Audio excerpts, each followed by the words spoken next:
My name is Carol Whitaker. I'm 74 years old, and I live in a quiet cottage at the edge of a lake in Maine. The last words my son said to me were, "Mom, please don't make a scene." That was the night of his wedding. A wedding I helped pay for. A wedding where I sat alone behind a pillar, next to a woman I'd never met, while my son danced with his new family like I didn't exist. I still see it sometimes. The lights strung across the garden, the laughter, the music drifting through the trees. I had just walked over to say congratulations when he turned and said it, low and tired, like I was a problem he didn't have time to manage. "Please don't make a scene." I didn't cry. I just nodded and walked back to my table, even though my legs felt like they might give out underneath me. Now, I spend most days in the sunroom, reading or painting or watching the wind move through the birches. It's quiet here, peaceful even. But sometimes, the silence feels like a weight pressing against my chest, like I'm trying to remember who I used to be before I started disappearing in my own life. I didn't plan to tell this story. It's not the kind of thing you bring up at dinner or share in a holiday card, but I think there are other people out there who might understand. People who gave everything they had for someone they love and still ended up being left behind. If that's you, maybe this isn't just my story. Maybe it's yours too. What happened that night wasn't loud or dramatic. No one yelled. There were no slammed doors. Just a quiet unraveling, one gesture at a time, until I realized I was no longer someone worth introducing. No longer the mother of the groom. Just a woman who had helped fund a day she wasn't truly invited to. I didn't storm out. I didn't confront anyone. I just picked up my purse, stepped into the gravel parking lot, and drove home alone. And as I sat at the same kitchen table where I used to help Ethan with his homework, something in me started to shift. It wasn't just the wedding. It was the years before that too. The missed birthdays, the unanswered calls. The way I started shrinking myself to keep from taking up space in his new life. I told myself it was just growing pains. That once things settled, he'd come back around. But that night, standing in the shadows of his celebration, I knew better. This is not a story about revenge. This is a story about recognition. About waking up one day and realizing that love doesn't mean losing yourself. About choosing peace, not because you've given up, but because you've finally had enough. And this is where my story begins. Ethan was only 8 when his father died. One morning he had a dad, and by dinner, it was just the two of us sitting across from each other in a kitchen that suddenly felt too quiet. I remember the way he looked at me that night, like I was the only solid thing left in the world. We learned to rebuild our lives in small ways. I started taking extra shifts at the library, and Ethan would sit in the corner reading while I worked. He'd fall asleep with books still open in his lap, and I'd carry him home in the snow, his head resting on my shoulder like when he was a baby. There were things I let go of, but I never saw them as losses. I sold my car the year Ethan turned 12, and bought a used bike with a basket on the front. I stopped buying myself new coats, and mended the old ones instead. I gave up weekends at the lake so he could go to math camps or build model cities in our living room with cereal boxes and cardboard tubes. He wanted to be an architect. That was his dream, and when he said it out loud, I believed him more than I believed anything in my life. I remember ironing his shirts before his college interviews, smoothing each wrinkle like it might make the world a little easier for him to walk through. When his acceptance letter came from the university in Boston, I stood in the backyard and cried. Not because I was sad, but because I had done it. I had gotten him there. All the early mornings and late nights, all the pennies counted and saved, they had led us to that moment. The money wasn't enough, but love filled in the cracks. I took out a small loan under my name and emptied Bill's old savings account. I sent Ethan off with a used laptop, a quilt I made from his childhood t-shirts, and a note in his suitcase that said, "You are never alone." I called every Sunday even when he didn't answer. I sent care packages with homemade granola and funny socks I found on sale. I never told him how lonely it felt, sitting down to dinner with just one plate, how I still set the second one out for months out of habit. When he failed his first design class, he called me crying. I stayed on the phone for hours, talking him through the night, reminding him of who he was. When he found his first apartment, he asked if I could help cover the security deposit, and I did, even though it meant putting off a dentist appointment I'd needed for months. I gave without keeping score. Not because I felt obligated, but because that's what love looked like to me. It was invisible most days, quiet, gentle. A kind of steady hum that held everything together, even when the pieces wanted to fall apart. And I never asked for anything in return, just the occasional phone call, a thank you when it felt right, a seat at the table when his life began to grow beyond me. I didn't want to be the center of his world. I just wanted to know I still had a place in it. It was a Wednesday afternoon when Ethan called. I remember because I had just finished pruning the lavender out back and was sitting with a glass of iced tea, watching the lake shimmer. His voice sounded lighter than usual, almost rushed but excited, and before I could ask how he was, he said it. "I'm getting married, Mom." My heart skipped. For a second, I forgot to breathe. I pictured him as a little boy in his paper bow tie, pretending to marry the neighbor's cat in our backyard. Now he was grown, a man, building a life of his own.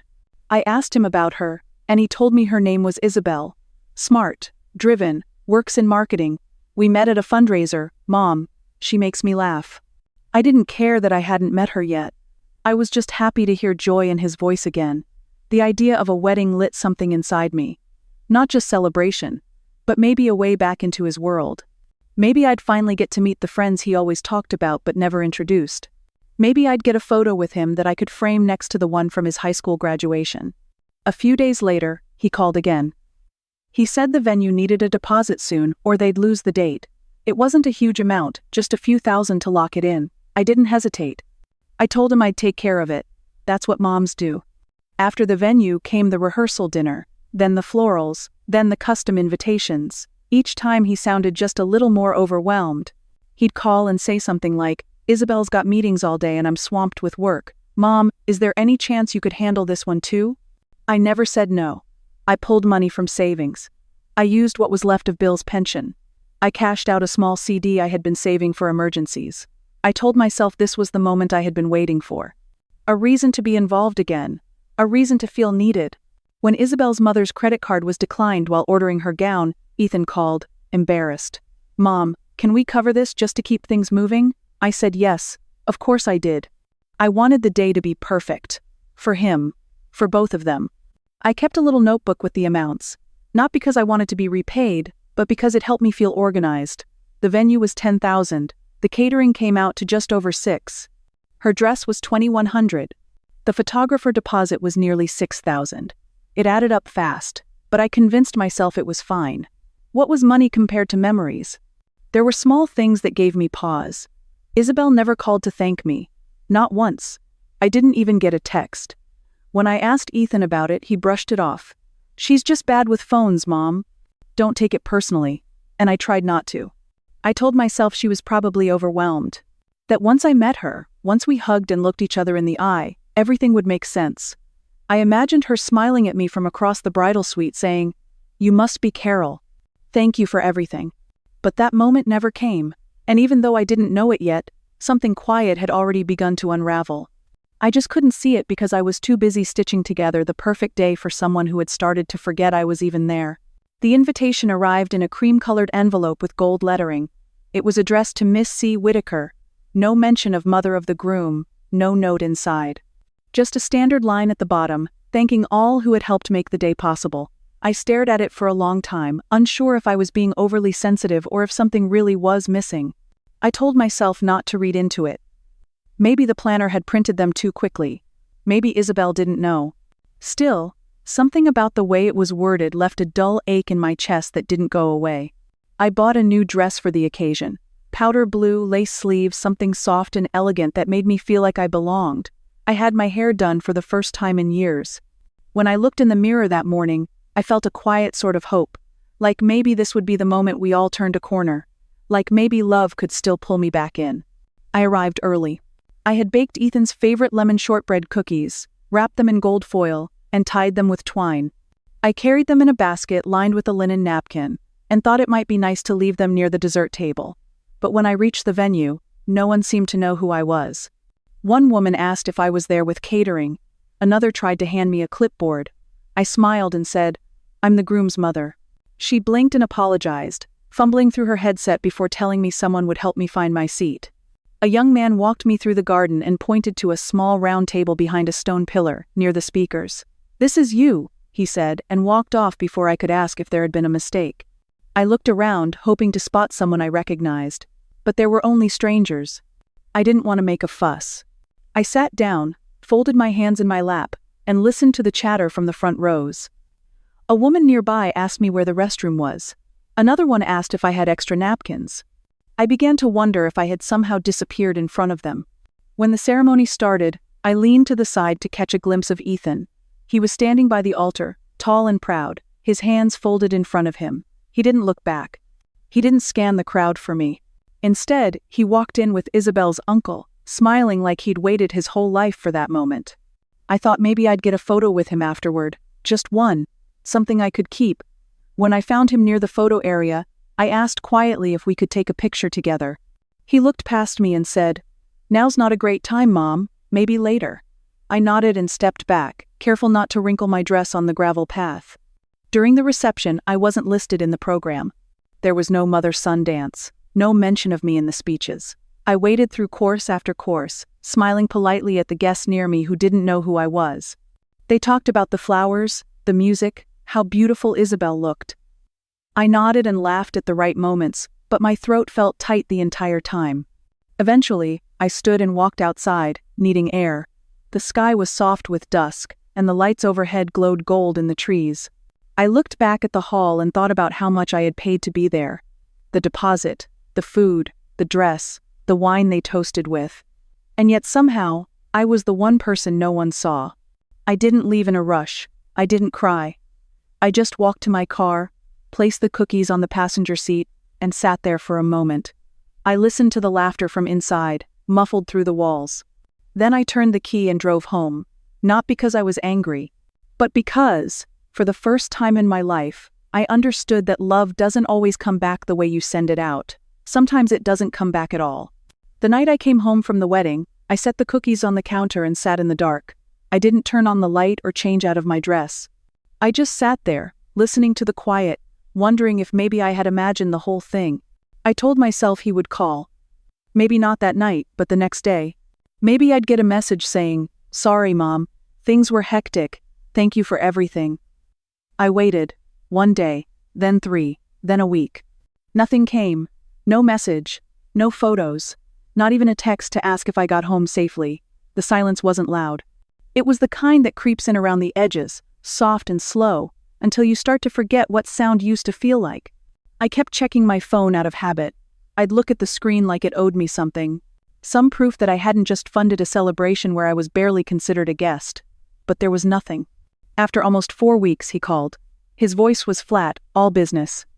"Isabel's doing the taxes, Mom. Could you resend the receipt for the rehearsal dinner? She needs it for deductions." That was it. No question about how I was doing. No mention of the dress or the cookies or the fact that I had left early. I hung up and stared at the kitchen table. The same table where we used to build model airplanes. The same table where I once helped him glue together a science project at midnight. Now it was just me, a stack of receipts, and a pen that kept running out of ink. I pulled out the notebook I'd used during the planning. Not for accounting, really. More like a way to keep it all straight. The totals looked different now. The $10,000 for the venue. $4,200 for the rehearsal dinner. $2,100 for Isabel's dress. $3,700 for the florist. $5,800 for the photographer. Another $6,000 in catering upgrades, transportation, hotel blocks. Over $32,000 in all. Quiet savings. Years of careful planning. And not once, not a single time did anyone say, "Carol, we couldn't have done this without you." Not even a thank you card, not even a passing comment. I didn't want a spotlight. I didn't need a toast or my name in the program, but I had earned a place at that table. I had earned the right to be seen. Instead, I had been placed behind a pillar and reduced to a line item on a tax return. That night, I didn't cry. I lit a candle and sat by the window. I watched the reflection of the flame dance across the glass. I thought about how love can turn into something else if you're not careful. How generosity, when met with silence, can become something hollow. I wasn't angry. Not yet. What I felt was something deeper. Like a door I'd left open for too long had finally swung shut. And for the first time in a long time, I wasn't waiting on the other side anymore.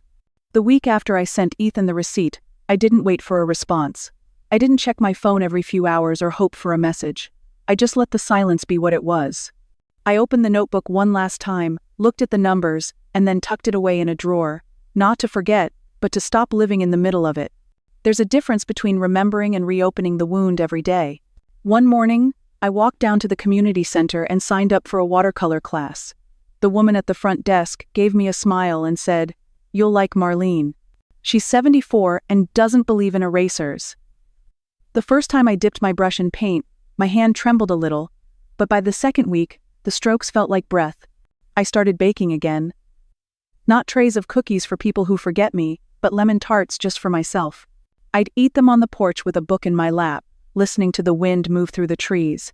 The sweetness wasn't just in the taste, it was in the fact that no one else had to approve of it. I repotted the lavender plant that had nearly dried up by the kitchen window. I hadn't watered it in weeks, thinking maybe it would be easier to just let it go. But I pressed my fingers into the soil one morning, saw a hint of green beneath the dry tips, and decided to give it another chance. I went to the library on a Wednesday and picked up a novel I hadn't read since I was young. That's when I met Linda. She was sitting by the window with a thermos of tea and a scarf that looked hand-knitted. She invited me to a small group that meets on Sundays. They called it Reading Club, but mostly we just drank wine and told the truth. They didn't ask about Ethan. They didn't need to. We shared stories about grown kids and quiet heartbreaks and the strange freedom that comes with being forgotten. There was no pity, just understanding. I caught my reflection one evening in the hallway mirror. My hair had grown a little longer. My cheeks looked softer. There was paint on my fingers and something about the way I stood that felt different. Like I wasn't bracing for impact anymore. The lavender bloomed again that spring. Not dramatically. Just a few small flowers leaning toward the sun. But when I saw them, I smiled. Not because they were perfect, but because they were alive. Each day wasn't magical. I still missed him sometimes. I still walked past the old photo of us and felt a small ache. But the ache didn't control me anymore. I was learning how to live beside it, not inside it. I stopped trying to rewrite the ending and started choosing a new beginning. Not the one I thought I'd have. Just the one that was still mine to make. And slowly, gently, I started to feel like someone again. Not someone's mother. Just Carol. And that, for the first time in a long while, was enough. It was a Saturday morning when I finally wrote the message. The sun was coming through the kitchen window just right, and the house was quiet in that way it gets when you've made peace with the silence. I sat at the table with a cup of tea and thought about all the things I wanted to say, then chose just a few. I typed slowly, not because I was unsure, but because I wanted to get it right. I hope you're both doing well. I've been reflecting a lot lately. I think I need some space for a while. Please respect that. I didn't reread it. I didn't wait for a reply. I just pressed send and closed the phone. There was no anger in it, no blame. Just a line drawn gently in the sand. I didn't expect him to understand. I just needed to hear myself say it, out loud, clearly, with no apology attached. Later that day, I opened the folder on my laptop with the wedding photos. There weren't many. Just a few blurry shots guests had sent me after. Ethan in his tux. Isabel holding a glass of champagne. One of the table arrangements. I selected them all and hit delete. Not out of spite. Just clarity. They didn't feel like mine to hold anymore. The story they told didn't include me.